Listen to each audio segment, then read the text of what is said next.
Hi, this is Dan Jurgens, and if you want to have a good time, keep listening to the Krypton Report. It's a bird. It's a plane. This is Jason J. Lewis, the voice of Superman on Justice League Action. This is Mark Wade, writer of Superman Birthright. And you're listening to The Krypton Report, the All Things Kryptonian podcast, including Superman and Supergirl. We discuss games, movies, cartoons, TV shows, and comics. Find us on Facebook, Instagram, YouTube, and Twitter. It's the holiday season again, and at Krypton Report, we've created a holiday guide for our listeners. It's a couple different items that you can purchase through the Amazon portal for Southgate. You can go through the link through Amazon, and part of the proceeds of your purchase goes to support our show and other shows on Southgate Media. Also, for any geek, nerd, or genre lover, check out all the other Southgate Media holiday guides. And from us to you, happy holidays, Merry Christmas, and beyond. Winter is here. Happy winter solstice. It is that time of year for us to get cold here in Ohio, which is usually and mostly all the time. But we've made it. We have completed Superman for all seasons. We are in the final chapter, part 4, entitled Winter. And couldn't do this alone, so I had to bring in the big guns. And by big guns, I mean Mr. James Cole. And then... Sorry, I got my big gun. For backup, I brought in the even bigger gun, Mr. Bryan Peters. Bada boom. I just picture both of you sitting at home doing like the reload thing from Mission Impossible that Henry Cavill did. Yeah. that they mimicked on Krypton, you know? So yeah, that was awesome. But let's just cover quick. Pew, pew, pew, pew. There's been a few news things that I think we should just jump into. All right, here we go. Ready? We got our first picture of Crypto. What he's gonna in his cape for season 3 of Titans, and he's got his super collar on. And that's really cool. The kids really got excited when they saw that Crypto's going to be there.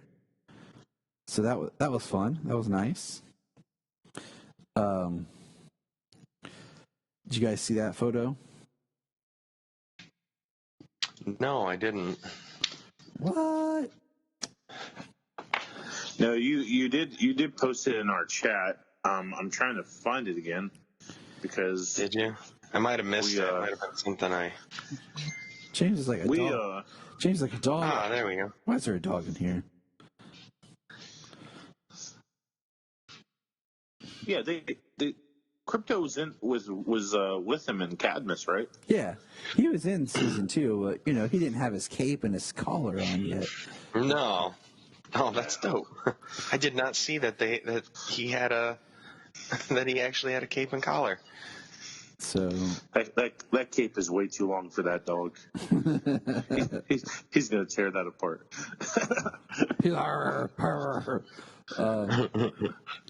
So, in comics news, we got confirmation that Calvin Ellis will be returning in post-Future State, and what is it being called? DC Infinite Frontier or something? Yes. I think they're Infinite side. I mean, we got DC Universe Infinite coming out. Whatever. We're going to have a new multiverse, I believe, come out of the end of Death Metal and possibly Future State, however that works out. I just read Death Metal 6, so I'm waiting for 7, of course.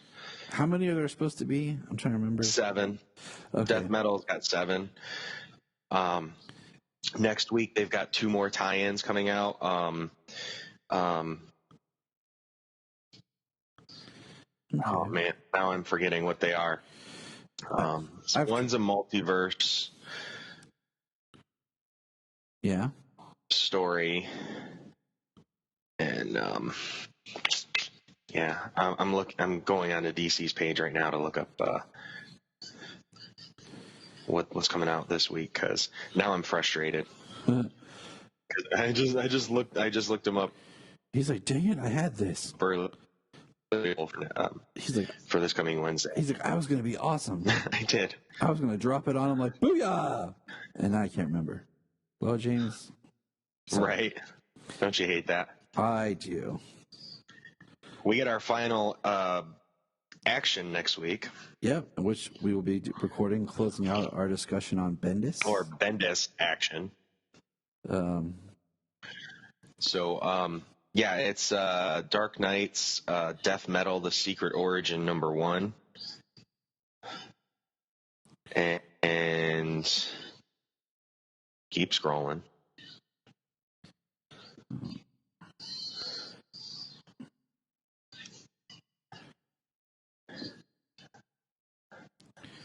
All right, for some reason it's not on DC's page, but it was on my pull list from my comic book store.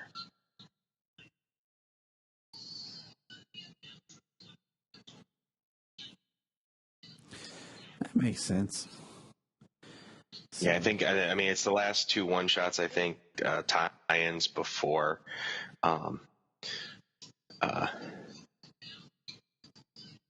It's, okay, here it is. Yeah, it's War of the Multiverses. That's what the last one is. All right. Well, in good, amazing news, we got a new Superman series coming out called Blue and Red. Kind of like how they do the black and white. You know, it's going to be...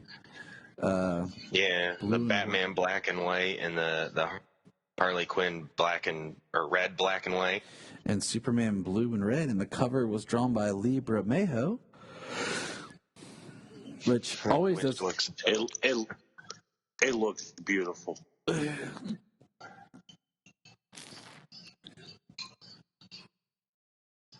Yeah, I haven't read my annual reading of Noel yet. I would love just a Superman book, like, done by Bermejo. You know, we have, like, the written and drawn. Yeah, we have the Lex Luthor book, you know, that's Superman, but he's depicted in a different style because it's all from Lex's point of view. He appears in Noel. I just would really like a full-on book drawn by him. Yeah, written and drawn by him. That would be really good. He wrote and drew Noel. He wrote he drew Luthor. It's kind of, I mean, Luthor's like Joker. It's from the villain's point of view. You know, and they're written by Azzarello. So, let's see what else we got going on here. We got our Morgan Edge cast, you know, for Superman and Lois. I'm not familiar with this actor, Adam Rayner of the show Tyrant. He will be Morgan Edge, which is cool. I've never seen it. You know, Morgan Edge, interesting character. You know, he would have been previously played by Adrian Pascar and Supergirl. But, you know, this is post-crisis where anything can happen. It's magical. And Rutger Hauer in Smallville. Yeah, no? And somebody else in Smallville because they recasted him again. Yes, they did. Another interesting point is we ran a poll asking, how do you prefer your Superman shield on the suit? I said, you know, with the new Tyler suit, I posed the question, do you prefer it to be three-dimensional and popped out, much like Brandon Routh's, Cavill's was, even Tyler's looks like that, but then you have the symbol that kind of blends into the shirt, Dean Cain's, Christopher Reeve. So what do you guys like? How do you prefer your Superman shield on the suit? Bryan, you go first. You've been awful quiet. I always like on superhero costumes, their logo or symbol, if you will, kind of really popping, because that logo or symbol is kind of what they're all about. I liked how the symbol looked and had that feel with Henry Cavill's Superman suit. I just think it looks better. I think it's more pronounced. I mean, I love Christopher Reeve, of course, but the symbol looked good with it. But I just kind of like when it's just raised just a little bit, popping out. I don't know. I think it looks better. Yeah, it's evolved to the point here where some of these symbols look more three-dimensional. They come off the suit a little bit. I mean, especially with like some of your other characters who aren't bulletproof. That raised symbol actually there's more armor across the chest and stuff like that. So it makes sense in a logical way as well. But yeah, I think the suits have evolved to where they look a little more textured, not quite armored, but the way that the symbols kind of stand out a little bit more. I think I like it. 3D. Well, just for the results here, 58% of the votes said popped out in 3D, and 42% said flat. That's pretty close. That's pretty close for a lot of the polls and stuff that we've run. Like, I look at it kind of like I like a little bit of the texture. I look at the way they do like Henry's suit and even Tyler's suit. It's textured. It's like there's more to it. I feel like Brandon's suit, his original Superman Returns suit, was a little too much. And it was a little less with his Kingdom Come styled Crisis suit. It looked like it was an add-on, kind of like a patch or something that was put on, and not as much part of the suit. But you mean they put on iron-on decals on suits? No way. No, not at all, James. Not at all. But yeah, that pretty much sums up the news I had. Yeah. So we're gonna get into Superman for All Seasons, and just throwing this out there, we will be talking Endless Winter. Put on the next episode, just because my comic shop screwed up and he didn't hold me back issue 2. So I have issue 1, 3, 4, and 5, I think, right now. So yeah, I think we're up to 5. They released like 3 of them this week: Aquaman, Justice League, and a Teen Titans.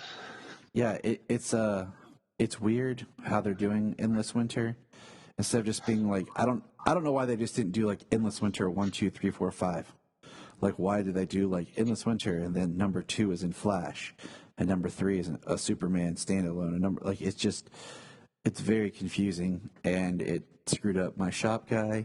God bless him. Sometimes things get confused. Well, once we read a little more next week for another one that comes out, because I know Black Adam is coming out next week, and that's an Endless Winter book. We'll definitely see and talk more about the individual stories, because they've got the Justice League book, and then they've got, like you said, the Aquaman, Superman, the Flash. All right. See how each one stands out. So here we go. Dun-dun-dun. Here we go. Winter is here. Superman for All Seasons Winter. First page, I found it very interesting that, winter, we talked about like winter, and we think about like the first day of winter is supposed to be the winter solstice. It's, the supposed to be the shortest day of sunlight, and it's going to be cold, and, it stands for different things. One being that this is the most darkness that we have, and from here on out, the light is returning. We are working towards the guaranteed promise of spring. And kind of thinking back to, well, what does that mean in the context of our story? Winter, cold. Sometimes, you can think of it as introspective or slow. And we have here Clark, who has returned to Smallville. And we have this section of the story narrated by Lana. What do you guys think about that? Like, I totally forgot that Lana was the one that narrates this part of the story. I like it. It's really cool because she's narrating it. Besides the first part, she's the only other person narrating who knows who he is and what he can do. And she's always had that a romantic attachment to him. So she's got a personal connection when she's talking about him, who he is, what he can do, how she felt about him, how she felt after he revealed his secret. And it was interesting the way that they lined up the story with her with her narration. Mm-hmm. I found it interesting just because, the story, I like the fact it's not really told from Superman's point of view, and it's connected, but at the same time, like, it's disjointed. Because we have the stuff he had experienced with Lex last time, and now he's, on the farm. But I do like that it opens up with the boy we met before playing on his roof and playing with snow and chasing his cat. And we meet one of the Lexo suit robots thingies, and in the background, if you look, we see like a "Welcome to Metropolis" sign with Superman, and now there's a LexCorp sign in front of it saying they're always there for you. Yeah, Lex must be feeling pretty good, feeling like he drove out Superman. Because we've got Clark in Smallville now. That's where he went at the end of fall. Yeah, I had to remind myself. I had to go back and read the last few pages of Fall to remind myself, what happened and why he went to Smallville. Because I had never read this story before, and after such a heartbreaking defeat of this obsessed fan being used against him, to kind of make him believe that he's not a very good hero, that he's a failure. Lex really got to him. So this, I have to say, this issue wasn't really what I expected. When I open it up and I'm reading the Lana narration, I really did like it in terms of her narration and her connection with Clark and the dreams that she had with Clark. But we'll get into it. But it really wasn't what I expected the finale for this story to be. I agree with that. For some reason, like, it's been a while since I've read this because, like, I've wanted to do this for like 2 years now. I wanted to do this kind of, like we're doing, do each episode for the season. And I bought it and I was waiting to read it for that. And for some reason, I remembered the first part, but I did not remember winter at all. So it kind of baffled me, but I do like when Lana's talking. I think this is a great way of using Superman common vernacular. She's talking about her and Clark, and she says, "We went up into the sky like a bird or a plane." I thought that was cool. Instead of just, the usual, "Look, it's a bird, it's a plane." She's talking about being in the sky like a bird or a plane. And I thought that was cool.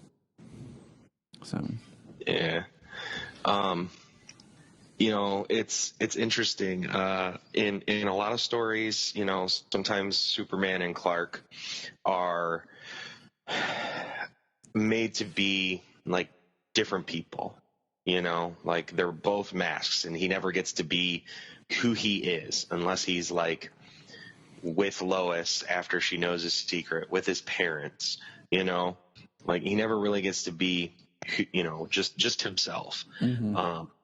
And I really like that idea. And that's the one thing I think that, stepping out just a little bit, that Bendis has done okay with this truth thing, revealing Superman's secret, is kind of trying to allowing him to be himself. And that's what he's like in this story, as Superman, as Clark Kent, they're one and the same, and he gets to be that in this issue. No, and it's nice to see that. I agree, because Superman, he's always Clark, like as himself. When he's Superman, he's a little bit more one way, a little bit more confident, a little bit more just bigger. And as Clark, he's a little bit more like subtle and removed, but he's not that far from always being himself. Unlike Batman, who, Bruce Wayne is more of a facade. Clark Kent, even in, the bumbliness, is still true to himself. So, and like you were saying, I like that about, this story, is it's from Lana's point of view, but it's more Clark being Clark. At the beginning we do see Lex just looking at the city, admiring what he's done.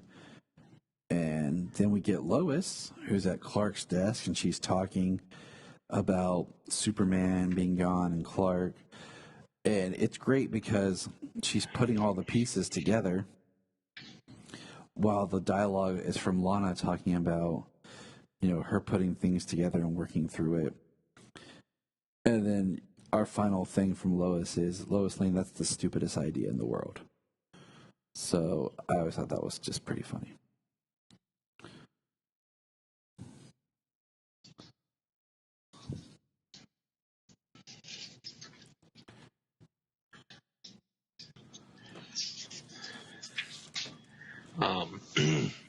Yeah, it goes off strong with the dialogue, what's happening in the story, and her. It kicks off strong with her narration and the dialogue, that how much what's going on in the story and the dialogue just pair. I think it does it almost better than the other chapters of the book. Mm-hmm. It does. It works quite well. And then we're back to the next page. I do think this is very interesting, because I think the next page shows Clark and Lana gearing up to go out walking, or whatever there is that they're going to go do out in the snow. And Clark's wearing his high school Letterman jacket. And at first, it's kind of funny. Nerd. But I think in a way, it's like, if you look at it psychologically, it is Clark regressing and kind of hiding and trying to return to a more simpler time in his life. Where it was just absolutely. Him and Lana, having fun, just being best friends, no cares in the world. He didn't have this burden that he carries now as Superman. So, I don't know. It just, yeah. Oh, I liked in this story how his parents never knew that Lana knew that he had these powers, that he was Superman. I totally forgot. That was a nice reveal. I totally forgot that they didn't know. Because, they say something and they're like, and he's like, yeah, she knows. Yeah. Her dialogue, her inner dialogue, her narration is really good because it goes from like how she felt, how she was like lost and confused and angry and all this other stuff because of the love she had for Clark, how she always wanted to marry him and have kids with him and everything, to how she grows after she left Smallville, after the last time she seen him, because they didn't see each other after that. How she comes to accept it, how she learns that she was special for him to tell her, and how he is special for having these abilities and only wanting to help people and not use it for his own gain. Mm-hmm. Yeah. Yeah, I mean, I really feel for Lana in this issue.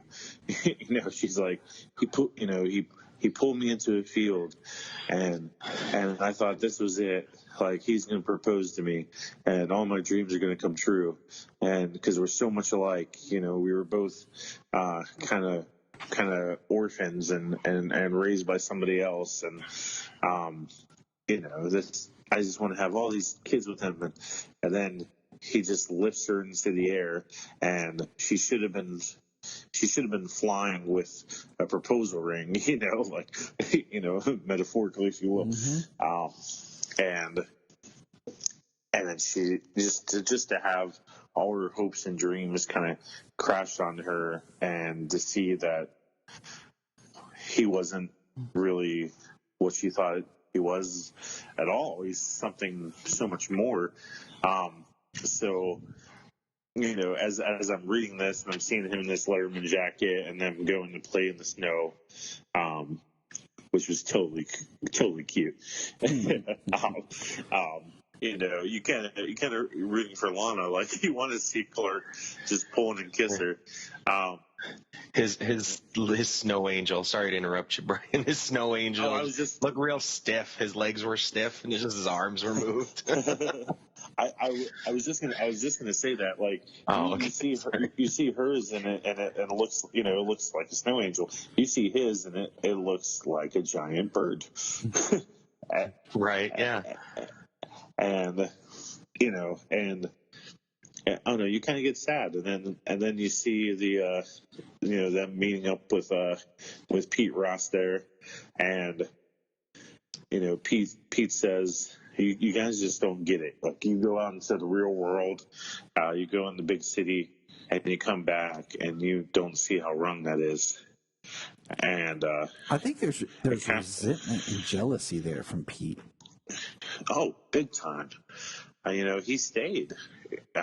He never went out into that big world, and I think. Well, he was the one who said at the beginning he wanted to leave Smallville and go be a millionaire and stuff like that. Yeah, absolutely. All these things are kind of happening for them, and he never won his $1 million. Yeah, like it kind of made me want a little chapter with Pete, narrating a little bit. I don't know. I wanted to see more of where his head was at with something. And I kind of wanted him to be able to find out that Clark had these powers, and get his reaction to Lana knew. Why didn't I know? No, I agree with that, because like I was reading this and I thought to myself, where is our like really good like Pete Ross, Clark, and Lana? We have not had a really good Pete, Clark, and Lana live action. And it kind of bums me out when I think about it. Like, every version we get is some sort of like two characters work, or or something, but we have yet to get all three of them as like the friendship they should be. And I feel like Pete just gets shortchanged. Pete totally gets screwed, man.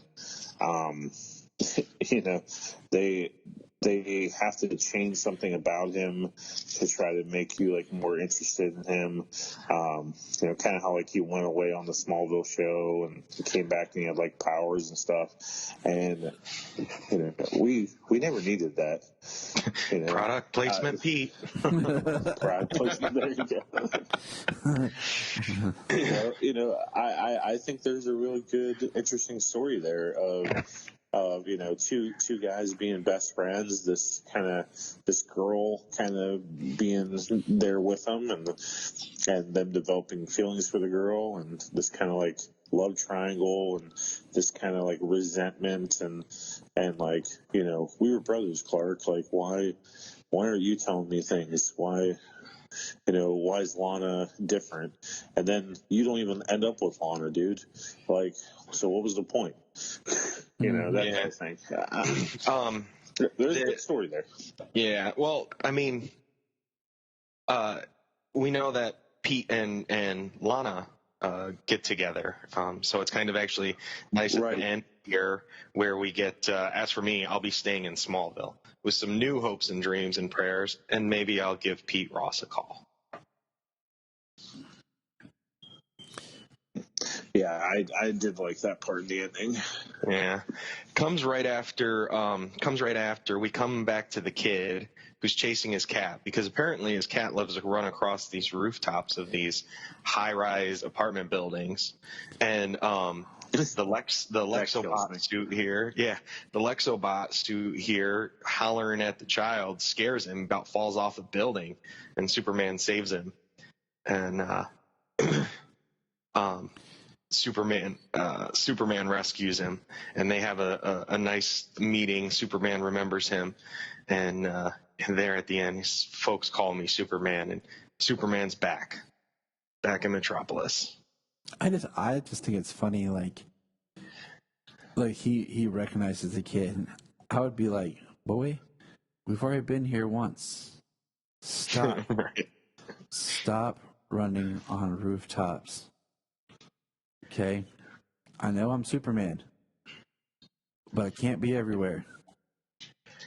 And in this chapter, there is something about Tim Sale's artwork, with the winter and the rain, the snow and the flood. It looks really good. I agree. I think it's a lot of it's due to the coloring, and I think sometimes colorists don't get enough credit. Absolutely. There was a great episode of Bat Force Radio where they spoke to the colorists who did Three Jokers, and even in the Jason Fabok episode where he talked about working with the colorists and what they bring to his art. It's really interesting. It's kind of like the unsung hero to coffee drinking. I do like Lana's at the Kents, and they're gonna eat, and I was trying to figure out, like, does Ma just bake a turkey for no reason? Like, is this a celebration of some sort? It's not Christmas, it's not Thanksgiving, but Ma's just making a turkey. That's pretty sweet. I mean, I guess Clark can eat, so. Right. I do think it's interesting, like all the snow, but then now it's raining, and just the idea of like the snow, the flood, the slush, and just the misery that brings. And I just love, like you were saying, this part where it says, nothing like having a son who can change the course of mighty rivers. Right. She knows. I know. And then, the next page it's Clark in his bedroom, and even his pose and everything that he is the same as what we got earlier when he was laying in his bedroom in spring. And, Paul gives him some wisdom. about being a farmer and like starting out and then moving in and being a better farmer. You know, and Lana's going to sleep on the couch, which, in all honesty, Clark, bro, seriously, you give Lana your bed, you sleep on the couch, man. Okay? That's just being courteous, respectful, and a gentleman. All right? I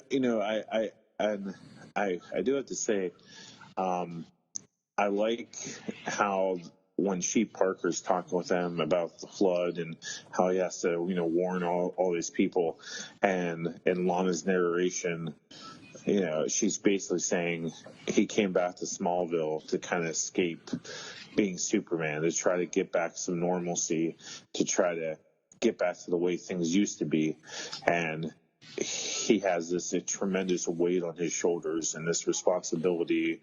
And he kind of gets this, and what John's saying, he's getting this pressure that he's going to have to fix this. He's going to have to, make this flood stop. And she can understand that tremendous weight on his shoulders that he has to do. Like, he'll never get a break. He'll never be able to just be Clark, because he's more than that. And her knowing that he's going through that, but I don't know. It was just it was good writing. It's a good revelation, if you will.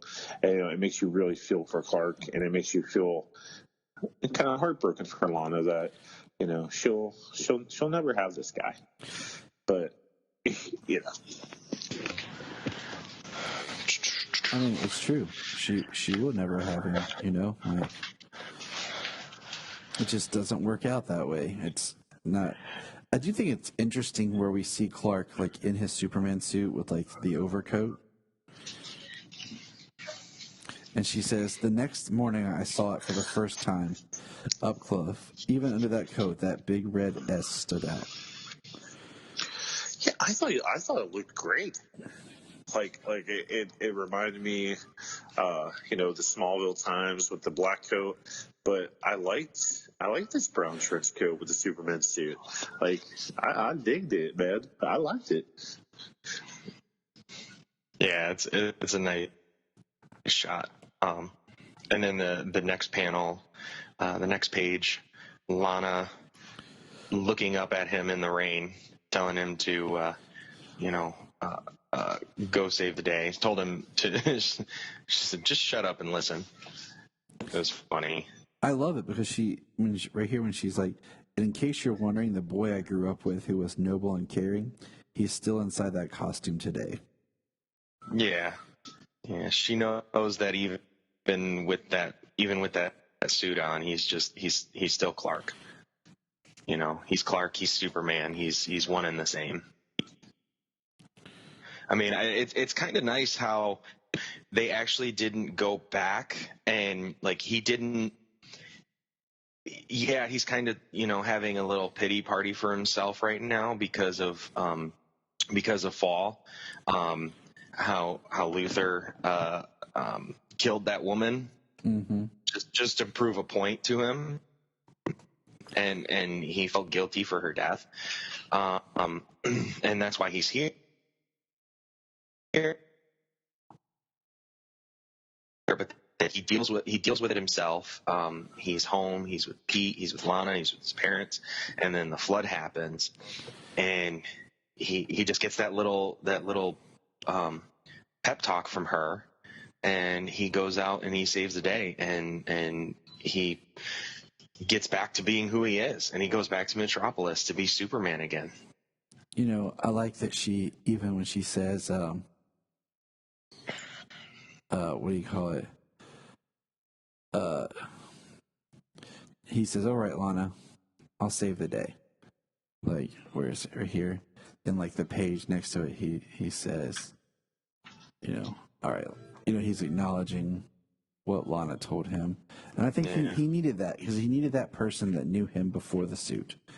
I love when the townspeople he's flying through and they're all looking up and they don't believe what they're seeing. Yeah.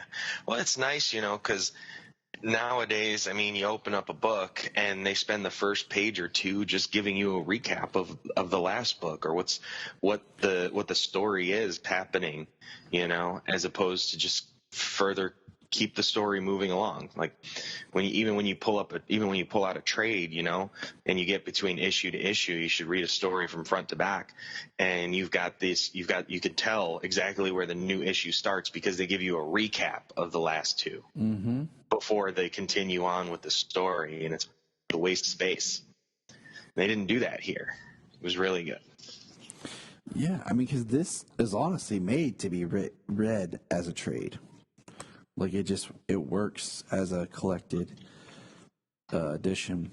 We see good old Superman, blocking the water. The Kents have an accident. Superman saves the dog, saves them. I just love the image of he's got the Kent's truck, and he says, "I'm here, Ma." Like, "I'm here, Mom." Like, he's lifting it up, and Lana kind of is the voice of reason when she says, "Clark, your father." He says, "Don't worry," and Lana's just like, "Martha, he said not to worry." And there's, Pa, cold, shivering, trying to help save Shelby the dog. But then Clark finds Shelby. It's nice. Yeah, she says not to. He said not to worry. Like she has complete faith in him. And then, I love Lana's little saying here. I finally realized while I was always can't read. I finally realized why I was away, how special it made me feel. Because to understand that man in the cape who could fly, all I needed to know was Clark. Yeah, that's where she finally realized this. And then, first of all, I'm just going to point this out. I liked the pastor at the church, trying to help people. Awesome. Good job, pastor. Okay. But there's no way that all that snow would still be there because of all that rain. Just going to throw that out there. It would all be slush, melted, and disgusting. Yeah, I mean, unless this is a couple of days later after the snow and rain, because it kind of, in the next page, or when Lana says how special it made me feel, the sun is coming out. Seems like the rain is over. So, I mean, this could very well be the next day or even a couple of days later, and snow had returned.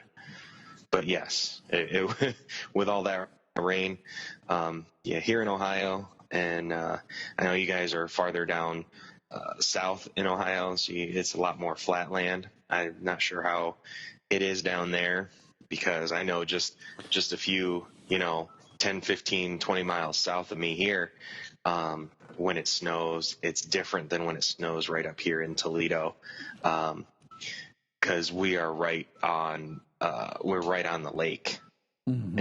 and sometimes we get hit heavy, sometimes we don't, and when it rains in winter, it is so nasty, especially when it rains on top of the snow. Boys, I'm going to ask you this question real quick here. Why do we still live in Ohio?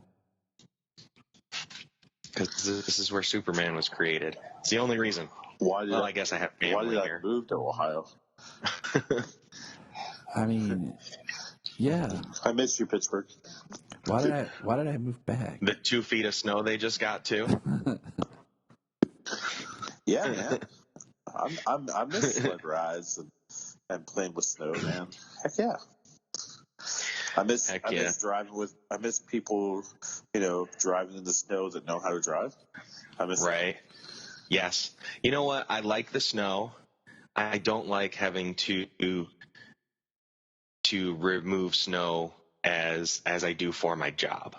Like shoveling snow out in my yard or out on my drive and my sidewalk and stuff, that's fine.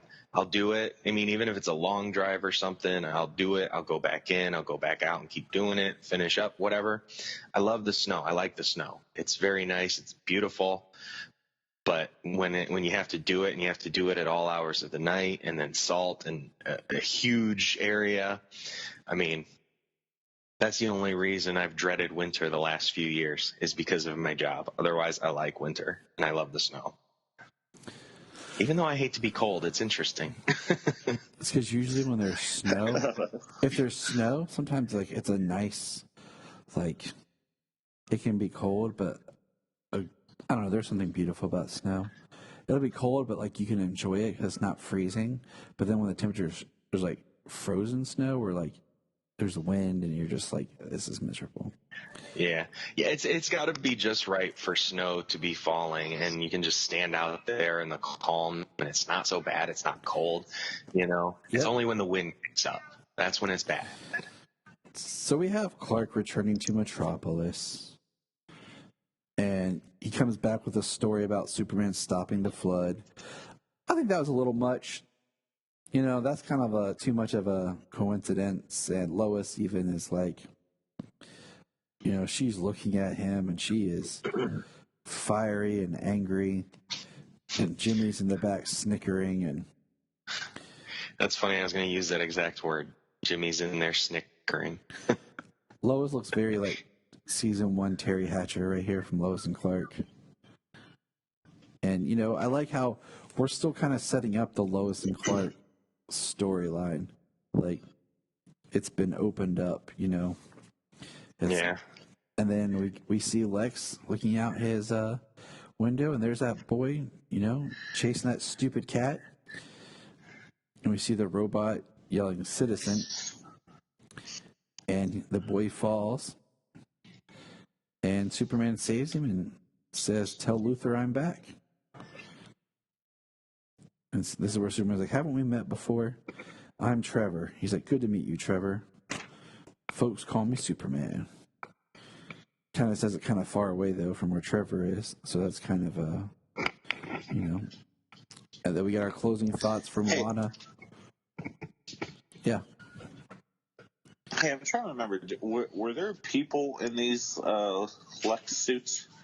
Or were they just robots? I think they were robots because I don't remember seeing anybody in a Lex suit. That's the first real Lex suit we see, right? I don't know about you guys, but like, I don't know. I kind of expected this 4-part story to kind of end with a nice, good kind of showdown with Luthor. That like Superman being like, "You can't push me around, man. You know, I'm here. I'm the hero, and I'm gonna always be here to defeat you and take you down, and because you're a monster."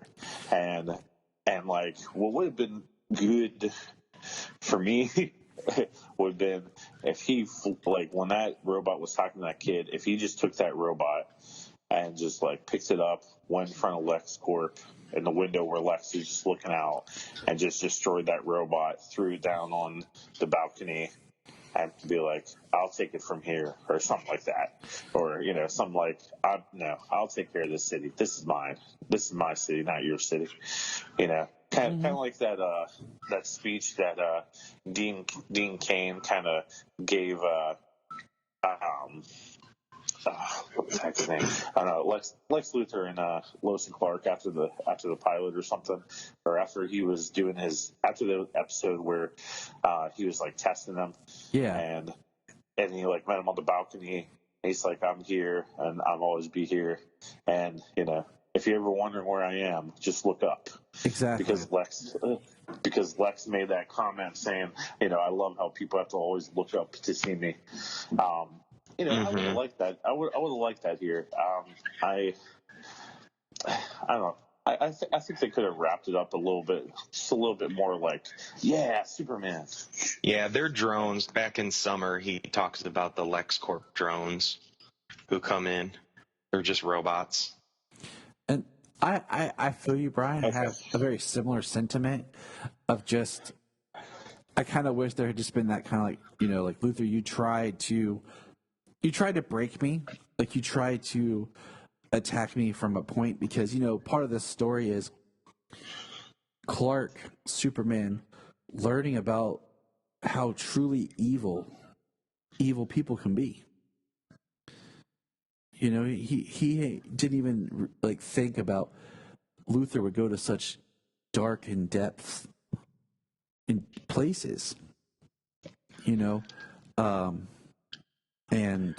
he had to learn the hard way, and he had to overcome that. If he's going to do what he's going to do, there are evil people who are going to do things, and how do you combat that? But it's the idea that Clark can do just about anything, but he can't be everywhere, and he can't do everything for everybody. It's like that episode where Lex is testing him and says, somebody will always die because you can't be. Somebody will die because you can't be everywhere at once. Like that's hard for him to accept, but he does everything he can, and he learns to be who he is, and that he can't save everybody, but he'll try. I love that episode. That's one of my favorite episodes ever. Mm-hmm. It actually mirrors this story, really, because he goes back to Smallville to talk to his parents, and returns better, and returns better for it. All right. Any other final thoughts as we wrap up Superman for All Seasons? This is a great book. I will definitely read it again. As we know, this is my first time reading this book through. I only read it chapter by chapter as we've been doing this for each season this year. So I actually can't wait to read it again here soon. Straight through? Read it straight through as one story instead of piece by piece. I myself am kind of curious to that of how I'll feel if I sit down and just kind of go through it and what I'll gather from it. So yeah, and it ended on a very strong chapter. I liked it. I really did. I did too. I mean, opposed to like what you're saying about like I just wish that he kind of confronted Luther, but I'm good with it. Any final thoughts, Brad? I don't know. I kind of would have wanted maybe one more chapter, like a return to spring, and this is Superman being the Superman we need him to be. But this winter chapter was a nice emotional chapter. You got some real depth of how people view the whole story has been how people view Superman and how people view Clark and how he affects those around him and those close to him. And it's a really solid story. It's a really good and emotional story. The colors and the art and the look and the feel of it. And I gotta say, like, we got a sequel to The Long Halloween with Dark Victory, and I think they should make a sequel for this. I would like to see some like years later type story to this, and how maybe some different perspectives. Maybe let's get a perspective from Jimmy. Let's get a perspective from Perry. I would like to see more. You saying that kind of just makes me think, like, you know what? Another chapter that would have just been spring again, and then like maybe like each page or each 2 pages is like from one person's perspective. Like we get like a page kind of like catching up on Pete and Lana, a page like you said from Perry's point, like a page or thought kind of from Jimmy, and just kind of like like a full circle. Yeah, like a full circle story. That could have been really neat. So, but all right. Well, that's what I do. Well, good listeners, we hope everyone's having a safe and wonderful winter season. Now that it's winter, if you're enjoying snow, awesome. If you're not, awesome. And just remember, look up in the sky. Look up in the sky. Look in the sky.